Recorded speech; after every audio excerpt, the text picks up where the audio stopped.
আসসালামু আলাইকুম। পঞ্চম শ্রেণীর প্রিয় শিক্ষার্থীরা, কোর্স টিকার নতুন একটি ক্লাসে তোমাদের স্বাগতম। আজকের ক্লাসে আমি আলোচনা করব তোমাদের বাংলা বইয়ের পাঠ ৩ নিয়ে।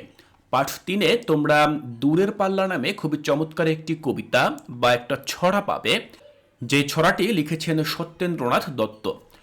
তো আমি আশা করছি ইতোমধ্যে তোমরা তোমাদের মূল বই থেকে এই চমৎকার ছড়াটি পড়ে নিয়েছ। বেশ চমৎকার ছন্দময় একটি ছড়া। তো এই ছড়াটি পড়ার পরে আমরা আমাদের মূল বইয়ের শেষে যে অনুশীলনীমূলক কাজগুলো রয়েছে সেই কাজগুলো পাবো। এই কাজগুলোর সমাধান আমাদেরকে করতে হবে। তো আজকের এই ক্লাসে আমি মূলত তোমাদের সাথে পাঠ ৩-এর যেই অনুশীলনীমূলক কাজ রয়েছে তার সমাধান নিয়ে আলোচনা করব।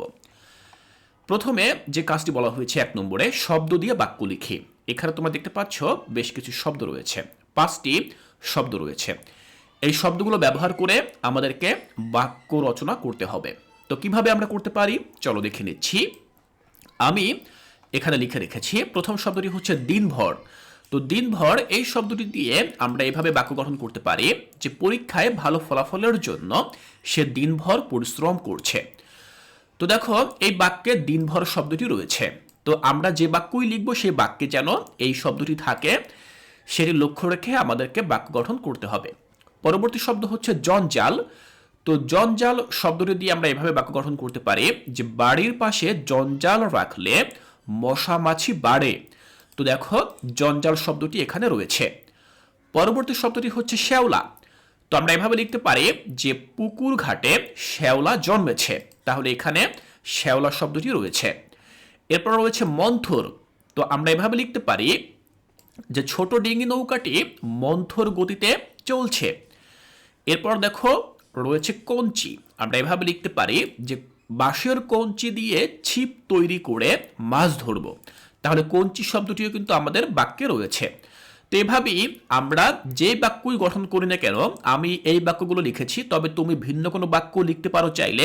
সেখানে অবশ্যই তোমাদের এই যে শব্দগুলো যেগুলো মূল বইয়ে রয়েছে সেগুলো থাকতে হবে। এভাবে তোমরা প্রথম যেই অনুশীলনীমূলক কাজটি রয়েছে সেটির সমাধান করবে। পরবর্তী যে কাজ ২-এ বলা হয়েছে সঠিক উত্তর বাছাই করে বাক্যটি পুনরায় লিখি। তো দেখো এখানে আমরা ক খ গ এরকম কিছু বাক্য দেখতে পাচ্ছি। এই বাক্যগুলোর মাঝে আবার কিছু শব্দ ব্র্যাকেটের মধ্যে আটকে দেওয়া হয়েছে। এই শব্দগুলোর মধ্য থেকে সঠিক যে শব্দটি সেটি আমরা বেছে বাক্যগুলো পুনরায় এখানে লিখব।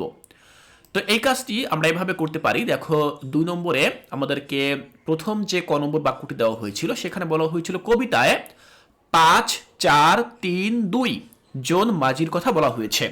তো কতজন মাঝির কথা বলা হয়েছে?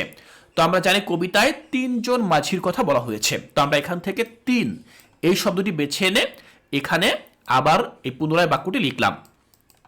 ক্ষয়ে বলা হয়েছে দেখো যে নদীর সারা পার জুড়ে বাড়িঘর ঝোপঝাড় ফসলের ক্ষেত কাশফুল রয়েছে। তাহলে নদীর সারা পার জুড়ে কি রয়েছে? নদীর সারা পার জুড়ে দেখো ঝোপঝাড় রয়েছে, এজন্য আমরা ঝোপঝাড় এই কথাটি এখানে লিখলাম। গয়ে বলা হয়েছে যে নদীর পানিতে কলসি নৌকা হাঁস শ্যাওলা ভাসছে। তাহলে এখানে আমরা শ্যাওলা শব্দটিকে বেছে নিলাম। এই যে ৩টি শব্দ রয়েছে ৩-৪টি, এর মধ্য থেকে শ্যাওলা শব্দটিকে বেছে আমরা বাক্যটি পুনরায় লিখলাম। ঘয়ে বলা হয়েছে কি দেখো গাংচিল মাছরাঙা বক পানকৌড়ি নদীতে ডুব দিচ্ছে। তাহলে এখান থেকে পানকৌড়ি এই শব্দটি বেছে এনে আমরা বাক্যটি পুনরায় লিখলাম।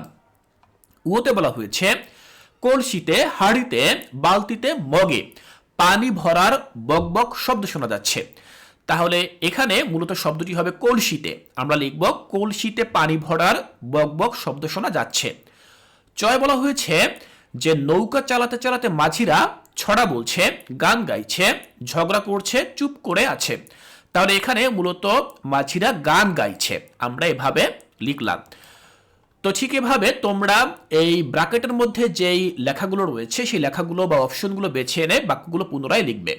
তোমরা যদি মূল বইয়ে যে কবিতাটি রয়েছে সেই কবিতাটি খুব ভালোভাবে পড়ো তাহলে কিন্তু এই অনুশীলনের সমাধান খুব সহজেই করতে পারবে।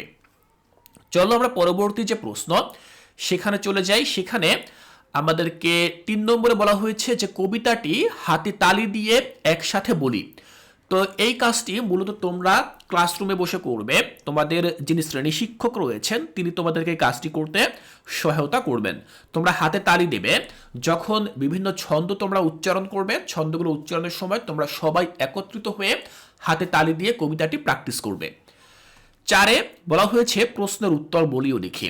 এখানে দেখো ক খ গ ঘ উ 5টি প্রশ্ন রয়েছে। এই 5টি প্রশ্নের সমাধান আমাদেরকে লিখতে হবে। তো চলো দেখে নিচ্ছি যে কিভাবে এই 5টি প্রশ্নের সমাধান আমরা লিখতে পারি। শিক্ষার্থীরা দেখো এখানে 4 নম্বর যেই কাজটি সেখানে বলা হয়েছে প্রশ্নের উত্তর বলিও লিখি। প্রথম প্রশ্ন, বন হাঁস কি করছে? তো আমরা উত্তর লিখব যে বন হাঁস ডিম পেড়ে তার ডিমগুলো শ্যাওলা বা শৈবাল দিয়ে ঢেকে রাখছে। এটি হচ্ছে আমাদের প্রথম প্রশ্নের উত্তর। দ্বিতীয় প্রশ্নে জানতে চাওয়া হয়েছে নৌকায় যেতে যেতে মাঝিরা কি কি দেখছে। তো আমরা যখন কবিতাটি পড়ি তখন কিন্তু আমরা এই সম্পর্কে জানতে পারি যে মাঝিরা নৌকায় যেতে যেতে পারময় ঝোপঝাড়, পানিতে শৈবাল, কঞ্চি দিয়ে তৈরি তীরঘর, শ্যাওলায় বনহাঁসের ডিম লুকানো, পানিতে পানকৌড়ির ডুব দেওয়া, নদীর পাড়ে ঘোমটা দেওয়া গৃহবধূ এবং কলসিতে জল ভরা দেখছে। তো খ নম্বর প্রশ্নের উত্তরটি আমরা এভাবে লিখতে পারি। এটি হচ্ছে আমাদের খ নম্বর প্রশ্ন। গয়ে বলা হয়েছে যে ঘোমটা দেওয়া বউটি কি করছিল। দেখো উত্তরটি আমরা এভাবে লিখবো যে ঘোমটা দেওয়া বউটি পানসি কলসি ডুবিয়ে জল ভরছিল। ঘয়ে বলা হয়েছে যে শৈবালকে কেন টাকশাল বলা হয়েছে। তো আমরা এভাবে লিখব শৈবালকে টাকশাল বলা হয়েছে কারণ শৈবালের সবুজ রং মুদ্রার মতো দেখতে। যেমন টাকশালে টাকা তৈরি হয় তেমনি কবির মনে হয়েছে জলময় শ্যাওলা যেন প্রকৃতির সবুজ সম্পদ বা মুদ্রার ভাণ্ডার। শিক্ষার্থীরা আমরা ঘ নম্বর প্রশ্নের উত্তরটি এভাবে লিখলাম। উতে বলা হয়েছে কবিতাটি পড়তে ভালো লাগে কেন। তো আমরা এই প্রশ্নের উত্তরটি এভাবে লিখতে পারি কবিতাটির সহজ সাবলীল ভাষা, শ্রুতিমধুর ছন্দ এবং বাংলার প্রাকৃতিক সৌন্দর্যের চমৎকার বর্ণনা, যেমন পাহাড়ের ঝোপঝাড়, জলময় শৈবাল আর বনহাঁসের ডিম পাড়ার দৃশ্য ফুটিয়ে তোলায় কবিতাটি পড়তে ভালো লাগে। তাহলে এভাবে আমরা আমাদের মূল বইয়ে যে 5টি প্রশ্ন ছিল এই 5টি প্রশ্নের সমাধান লিখলাম। শিক্ষার্থীরা আমি আশা করছি তোমরা বুঝতে পেরেছো যে কিভাবে এই প্রশ্নগুলোর উত্তর তোমরা লিখবে। আমরা পরবর্তী যে অনুশীলনীমূলক কাজ রয়েছে সেই কাজে চলে যাব। 5 বলা হয়েছে যুক্তবর্ণ খুঁজি, শব্দ বানাই। যুক্তবর্ণ আছে পাঠ থেকে এমন শব্দ বাছাই করি যুক্তবর্ণটি ভাঙি, ওই যুক্তবর্ণ দিয়ে আরেকটি শব্দ লিখি। শিক্ষার্থীরা তোমরা নিশ্চয়ই জানো যে যুক্তবর্ণ কাকে বলে। 2 বা তার বেশি বর্ণ পরস্পর মিলিত হয়ে একটি বর্ণ তৈরি হয়। একটি বর্ণে যখন রূপান্তরিত হয় তখন সেটিকে যুক্তবর্ণ বলে। যেমন এখানে রয়েছে মাল্লা। মাল্লায় দেখো লয় ল ফলা, এখানে কিন্তু 2টা ল রয়েছে, ল যোগ ল। তো এভাবে এই যুক্তবর্ণটিকে আমরা ভাঙলাম। তো ভাঙার পরে সেই যে যুক্তবর্ণটি সেটি দিয়ে আমরা নতুন শব্দ উল্লাস এটি তৈরি করলাম। এভাবে আমরা আমাদের মূল যে কবিতাটি রয়েছে সেই কবিতা থেকে দূরের পাল্লা, সেই কবিতা থেকে আরও যেই সকল যুক্তবর্ণগুলো রয়েছে সেগুলো আমরা খুঁজে বের করে এখানে আমরা লিখব। তারপরে সেই যুক্তবর্ণগুলো ভেঙে আমরা এখানে লিখব। তারপরে নতুন শব্দ আমরা এখানে লিখব। তো চলো দেখে নিচ্ছি যে কিভাবে আমরা এই কাজটি করতে পারি। শিক্ষার্থীরা আমি তোমাদের জন্য প্রশ্নটির উত্তর লিখে রেখেছি। দেখো প্রথমে ছিল মাল্লা। তো মাল্লাকে আমরা ভাঙলাম এভাবে লয় ল ফলা, ল যোগ ল। তো আমরা লিখলাম উল্লাস। পরবর্তী শব্দ হচ্ছে পাল্লা। পাল্লা শব্দ লয় ল ফলা রয়েছে। তো আমরা কি করলাম ল যোগ ল লিখলাম। এখানে আমি কিছু শব্দ লিখে দিয়েছি যে আল্লাহ, হুল্লোর, গোল্লা এই শব্দগুলো। আমি নতুন করে একাধিক শব্দ বানিয়ে দিয়েছি এখানে। তোমরা চাইলে একটিও লিখতে পারো, আবার চাইলে এখানে যা আছে সবগুলো লিখতে পারো। সবগুলো লিখলে তোমাদের শেখাটা ভালো হবে। এরপর দেখো পরবর্তী যেই শব্দটি জঙ্গল। জঙ্গল শব্দে আমরা দেখতে পাচ্ছি ও যোগ গ রয়েছে। তাহলে আমরা ভাঙলাম, ভাঙার পরে লিখলাম মঙ্গল, অঙ্গ, ভাঙ্গা। এরপর রয়েছে জঞ্জাল। জঞ্জালে আমরা দেখতে পাচ্ছি ইয় যোগ জ। তাহলে এখানে আমরা লিখলাম অঞ্জলি, প্রাঞ্জল, গুঞ্জন। এরপর রয়েছে পান্না। পান্নায় আমরা দেখতে পাচ্ছি নয় নফলা রয়েছে। তো ন যোগ ন আমরা লিখতে পারি অন্ন, রান্না। তোমরা কিন্তু আরো অনেক কিছু লিখতে পারো, কান্না এই শব্দগুলো লিখতে পারো। কঞ্চি। কোনচিতে আমরা লিখতে পারি দেখো ইয় যোগ চ।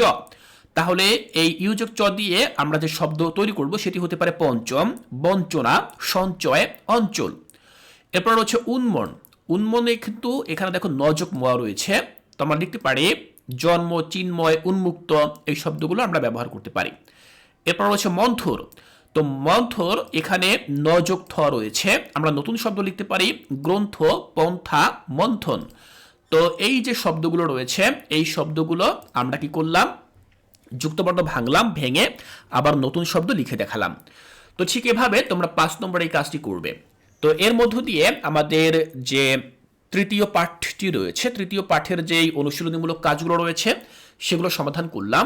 আমি আশা করছি এখান থেকে তোমাদের বুঝতে আর কোনো অসুবিধা নেই। এর পরবর্তী ক্লাসে আমরা চলে যাব আমাদের মূল বইয়ের যে পাঠ 4 রয়েছে সেই পাঠ 4-এ।